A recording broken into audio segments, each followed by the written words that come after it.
അതിരാവിലെ തന്നെ ലൈവിൽ പൊരിഞ്ഞടി. അടി നടക്കുന്നത് ജിൻഡോയും സായും തമ്മിൽ. അങ്ങനെ പവർ ടീമിന്റെ ചില പ്രവൃത്തികൾ സായിക്ക് അവിടെ ഇഷ്ടപ്പെടാതെ വരികയും അതിനെക്കുറിച്ച് ക്യാപ്റ്റനായ ജാസ്മിന്റെ അടുത്ത് കംപ്ലൈന്റ് എല്ലാം പറയുന്നു.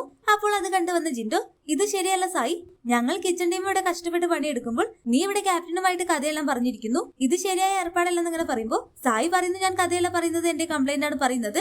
രാവിലെ തന്നെ സ്ക്രീൻ സ്പേസ് ഉണ്ടാക്കാൻ വേണ്ടി എന്നെ ചൊറയാൻ നിൽക്കേണ്ടത് ഇങ്ങനെ സായി പറയുമ്പോൾ അതെങ്ങനെയാണ് ശരിയാവുക? പണി എല്ലാവരും ഒരുമിച്ചാണ് ചെയ്യേണ്ടത്. കംപ്ലൈന്റ് പറയാനാണെങ്കിൽ എനിക്കും ഒരുപാട് പറയാനുണ്ട്. എന്നിട്ട് ഞാൻ കംപ്ലൈന്റ് പറയുന്നില്ലല്ലോ. ആദ്യം നീ പോയി പണിയെടുക്ക്. ഇനി കിച്ചൺ ടീമിന്റെ കംപ്ലൈന്റ് വല്ലതുമാണെങ്കിൽ കിച്ചന്റെ ക്യാപ്റ്റൻ ആയിട്ടുള്ള എന്നോടാണ് പറയേണ്ടത്, അല്ലാതെ മറ്റുള്ളവരുടെ അടുത്തല്ലെന്ന് പറഞ്ഞുകൊണ്ട് ജിൻഡോ അവിടെ പൊട്ടിത്തെറിക്കുമ്പോൾ സായി പറയുന്നു, താൻ എന്തോ ഒലക്കെയാണ് പറയുന്നത്.